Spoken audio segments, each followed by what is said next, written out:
This video is brought to you by SoccerPro.com, bringing you everyday low prices with no membership fees. Be sure to use coupon code SR4U at checkout to receive $10 off any order of $100 or more. Hey guys, Josh from SoccerReviewsForYou.com, bringing you a first look plus on-feet video of the brand new Adidas Gloro in the white and black colorway. Now as you guys can see inside the box, all you get are the shoes themselves. They do not come with any extras. So let me get these guys out of the box really quickly and we'll take a closer look at this brand new value-oriented model from Adidas. Now the Gloro is essentially a hybrid of the Adidas Copa Mundial, obviously one of the most famous shoes, if not the most famous shoe ever, and the current Adidas 11 Pro. Now it offers a blend of what I would say are very premium and not so premium features, which of course we're going to be talking about in today's video. We're going to do kind of an overview of everything you would want to know about the Gloro, such as tech specs, the weight, we're going to talk about the quality, and of course how these things fit and feel on feet, as well as the sizing. So if you're interested in learning more about the Adidas Gloro, stick around, watch the entire video. In the meantime, if you're perhaps interested in a pair of these for yourself, check out the review page on my website. It'll be linked down below in the description of this video. In fact, the very first link. And on that page, you will find Buy It Now links with the best prices online, including exclusive SR4U coupon codes, where you'll actually be able to pick up the Gloro below its normal $110 retail price. So if you're interested in a pair, first link down below in the description, go ahead and check it out. And with that being said, let's get right into the review. To start things off, let's take a tour of the shoe. What exactly does the Adidas Gloro have to offer for its $110 retail price? Now obviously in terms of styling, it does bear quite a resemblance to that of the Adidas Copa Mundial. Simple, classic, definitely not overly modern. The main difference here in terms of visual styling is that this has a different sole plate, of course, and you do have the fold over tongue with the elasticated strap, which we'll talk about more in just a second. Now, as far as quality is concerned, I was really curious about the Adidas Gloro and where it was actually going to be made. Obviously, the Copa Mundial is still made in Germany. The quality is absolutely fantastic. In the case of the Gloro, the couple of pairs that I brought in, all of them were made in Vietnam. So for those wondering, the Gloro is not made in Germany like the Copa, despite it retailing for $40 less. With that being said, in terms of the upper itself, there is some pretty significant differences between the Copa Mundial and the Adidas Gloro. In the case of the Gloro, the upper is part synthetic and part kangaroo leather. The kangaroo leather portion of the shoe is really nice, and as you guys can see by the stitching pattern, as well as the thickness of the leather, it's pretty much on par with what you're going to find on the Copa. The only problem that I have is that there isn't a ton of leather on the shoe. Now the leather spans from this seam right here on the forefoot, wraps all the way around the forefoot toe box area, and cuts off at pretty much the same point on the opposite side. You're also going to find leather running up the sides of the lace holes, while the midfoot, the heel, the tongue itself, as well as the fold over flap are all made from a relatively thin but slightly padded synthetic leather material. Now, while that synthetic leather material is not necessarily cheap, it doesn't ooze quality either, and it certainly doesn't match the kangaroo leather that you're going to find in the forefoot area. Now again, the quality of this leather is absolutely fantastic. I know a lot of you guys are going to point out this little stamp right here. I always get lots of questions about this, and for whatever reason people get excited by the symbol. All that symbol means is leather. It just stands for natural leather. Now the upper, like I said, is kangaroo leather. The quality is great. It does match the Copa. Again, there just isn't a ton of it on the shoe. With that said, when you do put these on your feet, and we'll talk about this more later in the video, they are very comfortable and just fit extremely well. So I'm happy with how they feel. Not overly happy with what you're getting for the $110, and the only reason I say that is because for $110 you also have the option of picking up the Nike Premier, which is leather basically from this area of the heel all the way forward through the midfoot, through the toe box area, and cuts off at the same point here on the opposite side. This is also kangaroo leather. It's also phenomenal quality, and it retails for the same price. That's not to say right off the bat that the Gloro is the inferior option when compared to the Premier, but it is something to keep in mind if you were considering a pair of these for yourself. You do get a lot more leather on the Nike Premier in comparison to the Gloro. Now, as far as the rest of the upper is concerned, obviously you do have this fold over tongue that does give it a pretty classic look, and the elasticated strap. Now the elasticated strap, you can kind of position it however you want. I have it here on the midfoot, which is kind of how I think it was designed to be used, just based on how the tongue sits.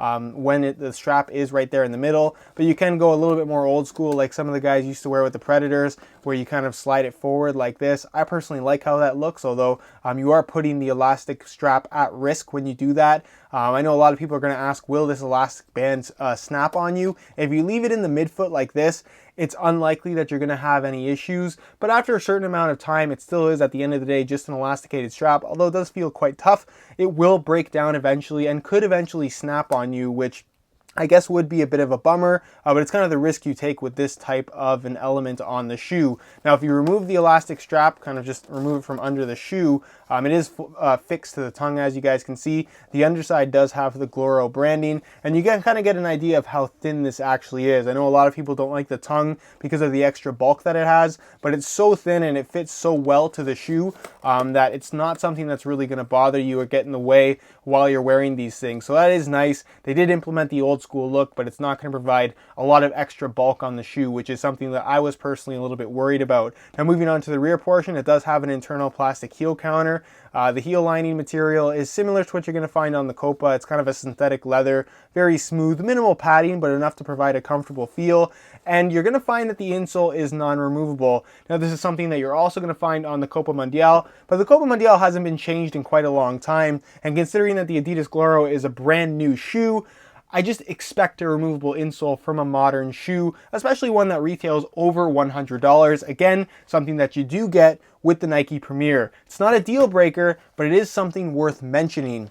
Now, moving on to the sole plate. As you guys can see, this is the comfort frame shared from this guy right here, the current 11 Pro 3. It was also featured on the 11 Pro 2. Now, as you guys can see, just by the appearance, it doesn't have quite as nice a finish to it. It doesn't look as good, but as far as the plastic is concerned, the stud pattern, just the overall feel and performance that it's going to have to offer, it's identical to what you're going to find on the top end 11 Pro 3, which does retail for $185. So definitely getting some good value there. Although again, similar sole plate to what you're going to find on the 11 Nova as well. It features a TPU plastic material. It's relatively flexible, which is really, really nice. And the stud pattern itself is kind of a modern take of what you would find on the Copa Mundial. A little bit more aggressive as far as outright grip is concerned, but you still maintain a good amount of maneuverability and stability when planted, which is always nice to see. So certainly not going to blow anybody away as far as being innovative and just very aggressive as far as traction is concerned. But if you're looking for a good all-around stud pattern for firm natural grass playing surfaces, this sole plate and stud pattern combo is definitely going to get the job done. So that is it as far as what you should know about the tech specs and essentially what the Adidas Gloro is all about. There are some things to consider. Again, until I get some more playing time in this shoe, I don't want to judge it too harshly. But for the $110, based on what I can see right here with the shoes in my hands and how they feel on feet, it appears to be a pretty good value. As far as weight is concerned, to a certain extent, the Gloro is a modern take on the Copa Mundial. Granted, there are some quality differences that I just talked about, but for the sake of comparison, I thought we'd see what the weight difference is between these two shoes in real time using the scale. Keep in mind, these are both in brand new condition and both the exact same size. So we'll start off with the Copa Mundial, throw it on the scale, and you can see that they weigh in at 10.7 ounces, which is the equivalent of 303 grams. Certainly not what you would consider to be lightweight in today's modern soccer cleat market, but still a very wearable shoe by today's standards. So take that off the scale and we'll throw on the Adidas Gloro, and you can see that they weigh in at 8.3 ounces or 235 grams. So there is a considerable weight difference between these two shoes in favor of the Gloro. It's more than 2 ounces lighter, almost 2.5 ounces, which is, like I said, pretty significant. You will notice a weight difference both in hand as well as on feet. But again, you're missing out on a lot of leather with the Gloro that you will get on the Copa Mundial. Most of the weight savings is in the sole plate, which obviously the modern 11 Pro sole plate is going to be a lot lighter than what you're going to find on the Copa. But nonetheless, if weight is a very important factor for you and you were deciding on something a little bit more traditional from Adidas, the Gloro is a much lighter option in comparison to the Copa. Alright, so here's a look at the Adidas Gloros. On my left foot I have the stock white laces that come with the shoes, and on my right foot I have a pair of reflective black SR4U replacement laces. If you're interested in a pair of replacement laces for yourself, check out the website sr4ulaces.com. adidas.com. It'll be linked in the description of this video. Now, in terms of how these things fit and feel on feet, they're very, very comfortable from right out of the box. I will say right off the bat, it certainly doesn't have the same feel as a pair of Copa Mundials or even the current 11 Pro 3, if that is something that you were wondering. It has its own feel, but they are quite comfortable. No real major complaints here whatsoever. The front portion of the shoe, the forefoot and toe box area, is made from a soft, very high quality kangaroo leather material. It's comfortable, it's flexible, and after several hours of wear time, it'll soften up even more and form to the exact shape of your foot. With that being said, the midfoot area of the shoe is made from a synthetic material that doesn't seem to be quite as soft or just as premium in general. So I don't think you're going to get much stretch out of the midfoot area of the shoe just based on how the synthetic looks and feels both in hand as well as on feet. But that's not to say that this shoe isn't comfortable, because it is very, very comfortable.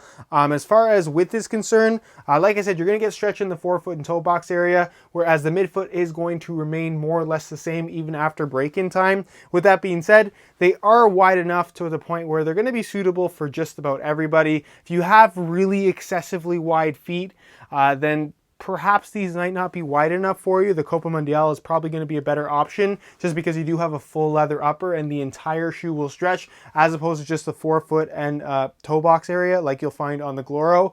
But with that being said, like I said, these things will fit most people, so it's not something I would worry about too much if you were planning on picking up the Adidas Gloro. As far as sizing is concerned, sizing is also much different from the Copa Mundial. The Copa runs about a full size big, so instead of wearing my usual 9 US, I have to go down to an 8, whereas the Gloro runs true to size. I'm wearing my usual size 9 US here, and the fit and length is absolutely perfect. So if you are looking to order a pair of Gloros for yourself, I would strongly recommend going for your normal size in order to achieve the best possible fit. One other thing I wanted to mention is that if you've ever worn a pair of Copas, you know that the laces are ridiculously long. That is not the case with the Gloro. They're normal size laces, even once you pull the laces tight. So just something I wanted to throw in there. But that's pretty much it as far as how these things look and feel on feet. And I'll leave you to my final thoughts. Alright guys, that's it for my first impressions of the Adidas Gloro. Can't wait to try these out. For the $110 retail price, this definitely does seem to be a pretty solid shoe.